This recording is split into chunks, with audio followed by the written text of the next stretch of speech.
ya sisi sote. So bro, ni shilingi ngapi? Hii ni 300. Ni 300. Hii ni 300. Hapa penye tuko sasa hivi panaitwaje? Hapa panaitwa Nyali Mkomani. Hata huyu mtu hajakusikia eti Hapa panaitwa Nyali Mkomani. karibu na BP. Karibu na BP. Oh, na muhogo mnauzaje muhogo? Muhogo ni 30. Tuko na wa kuchoma na kukaranga.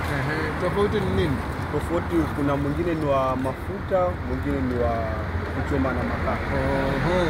So kuna mtu anakutazama kutoka kule Mikindani, Meritini, Changamwe, Likoni na angependa kuja Kachiri, ya viazi, muhogo.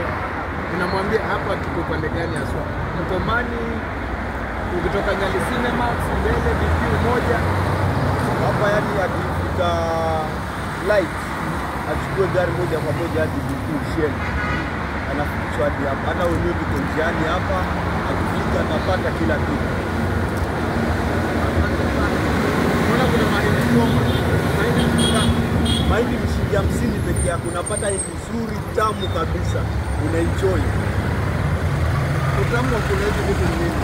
Utamu wa kula hizi vitu, yani hizi vitu unakula sio, unajua haya ni mambo ya pwani.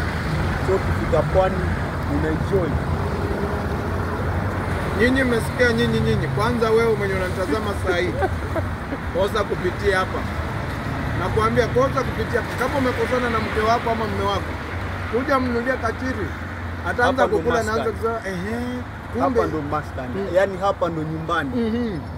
Utamu unakolea kwa hizi vitu jamani. Kama unaenda interview kuja kula hapa vizuri, kama unasafiri chukua hizi clips. Enda nazo.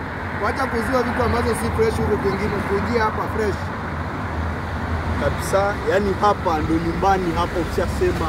Ukifika hapa unatoa stress, unakula mhogo, Kachiri, kila kitu inapatikana. Tena kwa bei rahisi. Asante sana. Unabeba hata familia, kila kitu hapo utapata, utaenjoy kabisa. Na pia uzuri wa muhogo unaongeza nguvu za kiume. Uzuri wa muhogo kula yenye imechomwa, yenye imekangwa, imechemshwa, kula vizuri.